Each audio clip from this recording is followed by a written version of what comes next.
ఇదిగోండి మ్యామ్ మీలో 2 ఎన్ని 1, 2, 3, 4, 5, 6 మీకు 6 డిఫరెంట్ కట్టర్స్ లాగా వస్తాయి మేడం. ఇది రిమూవ్ చేస్తలేదా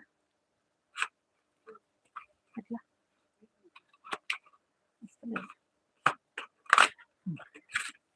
మ్యామ్ ఇది చూడండి ఒకసారి. నేను ఈ చిన్న వాటి దగ్గర నుంచి చూపిస్తున్నాను. 1 మోడల్స్ కట్టర్స్ లో మీకు మోడల్స్ చూపిస్తున్నాను. 1, 2, 3, 4, 5, 6 మీకు 6 డిఫరెంట్ కట్టర్స్ లాగా అయితే యూజ్ చేసుకోవచ్చండి. షేప్స్ కట్టింగ్ అయితే డిఫరెంట్ గా ఉంటుంది. తురుముకోవడానికే మీకు ఇలా చిన్నగా వచ్చింది, ఇది కొంచెం పెద్దగా వచ్చింది. అలాగే మీకు ఇక్కడ చూడండి 2 టైప్స్. మొత్తం ఈ తురుముకోవడానికే 4 టైప్స్ లాగా వచ్చేసింది మీకు ఇందులో. ఓకేనా మేడం? అలాగే మీకు స్లైసెస్ గా కట్ చేసుకోవాలంటే